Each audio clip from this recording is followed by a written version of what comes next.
सुशांत सिंह राजपूत की मौत ने हम सबको झंझोड़ के रख दिया है, मगर कुछ लोग जो इस चीज़ में माहिर हैं कि कैसे एक पैरेलल नैरेटिव चलाना है, वो इस तरह से चला रहे हैं कि हाँ, जिनका दिमाग कमज़ोर होता है वो ये डिप्रेशन में आते हैं और सुसाइड वगैरह कमिट करते हैं। जो बंदे ने स्टैनफोर्ड की स्कॉलरशिप, वो रैंक होल्डर है in his entrance for engineering, उसका दिमाग कमज़ोर कैसे हो सकता है? अगर आप देखें उनके कुछ लास्ट पोस्ट, वो क्लियरली कह रहे हैं कि लोगों को बैक कर रहे हैं कि प्लीज़ मेरी फिल्में देखो, मेरा कोई गॉड फादर नहीं है, मुझे निकाल दिया जाएगा इस इंडस्ट्री से। अपने इंटरव्यू में वो जाहिर कर रहे हैं कि मुझे क्यों नहीं ये इंडस्ट्री अपनाती है, I feel like a left over. तो क्या इसमें इस हादसे की कोई बुनियाद नहीं है? किस तरह से अगर किसी और स्टार किड ने इस तरह से 6-7 के साल के स्पैन में काय पोचे जैसे उनको कोई डेब्यू की कोई एक्नॉलेजमेंट, कोई अवार्ड नहीं मिला, या केदारनाथ या धोनी या छिछोरे जैसी फिल्म, एक गली बॉय जैसी एक वाहियात फिल्म को सारे अवार्ड मिलते हैं। Chhichhore is the best film and the best director, उनकी फिल्म को कोई एक्नॉलेजमेंट नहीं। हमें आपसे कुछ नहीं चाहिए, हमें आपकी फिल्में नहीं चाहिए, लेकिन जो हम खुद करते हैं आप हमारे एक्नॉलेजमेंट क्यों नहीं हमें देते हैं? मुझे इनकी फिल्में, मैं जो खुद फिल्में डायरेक्ट करती हूँ, उनको सुपरहिट फिल्मों को ये फ्लॉप घोषित करते हैं। मुझ पे 6 केसेस क्यों डाले गए, क्यों मुझे जेल में डालने की कोशिश की गई?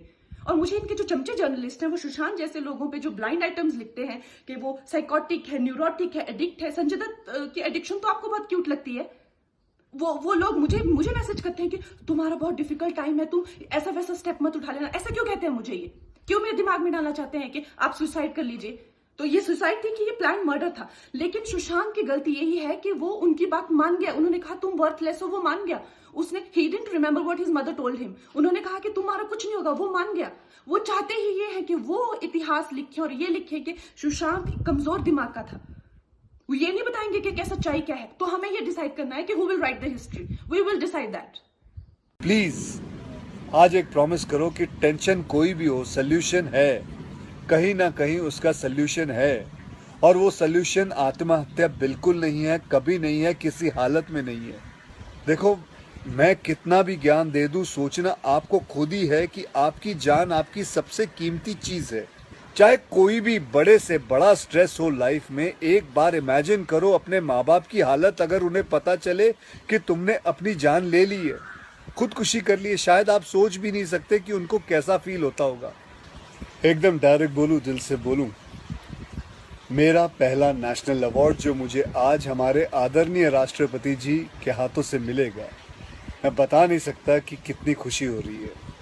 आपको पता है, जिस दिन इस नेशनल अवार्ड की अनाउंसमेंट हुई थी ना, उस दिन मैं अपनी माँ से बात करते हुए अपने बचपन का एक दिन याद कर रहा था, जिस दिन एग्ज़ाम का रिजल्ट आया था और मेरे मार्क्स बिल्कुल अच्छे नहीं थे। आप लोगों से झूठ नहीं कहूँगा, मैं उस कक्षा में फेल हो गया था।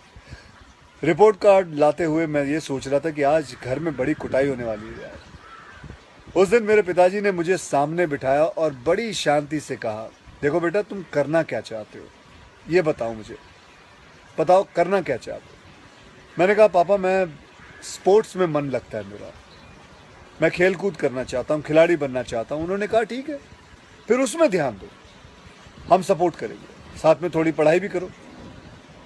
आप विश्वास नहीं करोगे, खेलते खेलते मैं मार्शल आर्ट करने लग गया, मैं मॉडलिंग में आ गया, एक्टिंग शुरू कर दी। उन्होंने हर चीज़ में मुझे सपोर्ट किया। अगर उस दिन मेरे पेरेंट्स ने ये ना समझाया होता कि मेरी स्ट्रेंथ किस चीज़ में है, तो आज मैं सोच भी नहीं सकता कि ये नेशनल अवार्ड कभी मेरे हाथ पे होता। ये अपने लाइफ की कहानी मैं आपको एक वजह से सुना रहा हूँ। कुछ दिन पहले अखबार में मैंने पढ़ा था कि एक आईआईटी के स्टूडेंट्स ने फांसी लगा के आत्महत्या कर ली। स्ट्रेस में था पढ़ाई के लिए। उससे कुछ दिन पहले मुंबई में एक मैनेजमेंट स्टूडेंट ने एक 5 स्टार होटल के रूम से छलांग लगाकर अपनी जान दे दी। एग्जाम में फेल हो गया था। मैं कहीं ये भी पढ़ रहा था कि करीब 8 लाख लोग हर साल वर्ल्ड में अपनी जान खुद ले लेते हैं, और उसमें तकरीबन 1.5 लाख लोग सिर्फ हिंदुस्तान से होते हैं। और यंग लोगों में आत्महत्या के सबसे बड़े कारण जो होती है, वो होती है पढ़ाई या फिर रिलेशनशिप का स्ट्रेस। क्यों? तुम्हारी जान एक एग्जाम के मार्कशीट से सस्ती हो गई है? नहीं। ऐसा क्या पढ़ाई कर रहे हो? इससे तो देश के लिए सरहद पे जाके जान लगा दो दांव पे। चाहे कोई भी बड़े से बड़ा स्ट्रेस हो लाइफ में, एक बार इमेजिन करो अपने माँ बाप की हालत अगर उन्हें पता चले कि तुमने अपनी जान ले ली है, खुदकुशी कर ली है। शायद आप सोच भी नहीं सकते कि उनको कैसा फील होता होगा। मान लिया कि आपका स्ट्रेस बहुत बड़ा है, पर इतने हल्के में मत लो अपनी लाइफ को यार। आपको पैदा करने वालों को जिंदगी का सबसे बड़ा दुख दे के मत जाओ। और पेरेंट्स से भी यही कहूंगा, यही पूछना चाहूंगा कि कहाँ गए वो ज़माना, कहाँ गया वो ज़माना जब आप लोग अपने बच्चों के साथ डिनर टेबल पे बैठ के बातें किया करते थे, पूछा करते थे कि कैसा चल रहा है, आपके दोस्त कैसे हैं, पढ़ाई कैसी चल रही है। आज आपका बच्चा आपको अपना स्ट्रेस कैसे बताएगा जब आप भी अपने फ़ोन में आंखें गाड़ के बैठे हो और आपका बच्चा भी फेसबुक पे फ्रेंड्स ढूंढ रहा है। ऐसा क्यों होता है कि जब बच्चे को हाथ पांव पे चोट लगती है तो आप फट से डॉक्टर को बुला लेते हो, लेकिन अगर उसे दिमाग में स्ट्रेस हो तो हम बस एक लेक्चर झाड़ देते, कहते थे बेटा नो, थिंक पॉजिटिव बेटा, थिंक पॉजिटिव। मेंटल हेल्थ के लिए भी डॉक्टर या काउंसलर से हेल्प लेना उतना ही ज़रूरी है जितना और किसी तकलीफ के लिए। इसमें कोई शर्म की बात नहीं है। देखो, मैं कितना भी ज्ञान दे दूं, सोचना आपको खुद ही है कि आपकी जान आपकी सबसे कीमती चीज़ है। कोई स्ट्रेस आए ना तो उसको बोल देना बहुत अच्छा है। अपने अंदर घुलना, उसको अंदर रखना, दबा के रखना बिल्कुल नहीं। किसी दोस्त को बोल दो या अपने माँ बाप से शेयर करो। मेरे एक फ्रेंड ने उस दिन व्हाट्सएप पे एक बहुत काम की बात फॉरवर्ड की थी। एक हॉस्पिटल की ओपन हार्ट सर्जरी यूनिट के बाहर एक शेर लिखा हुआ था, मैं आपसे शेयर करना चाहता हूँ।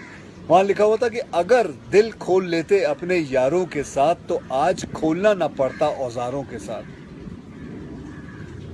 भैया मुझे एक प्रॉमिस करो कि आज प्लीज़ आज एक प्रॉमिस करो कि टेंशन कोई भी हो, सल्यूशन है, कहीं ना कहीं उसका सल्यूशन है। और वो सल्यूशन आत्महत्या बिल्कुल नहीं है, कभी नहीं है, किसी हालत में नहीं है। अपना ध्यान रखो। मिलते हैं फिर। Till then, next time, good bye, जय हिंद।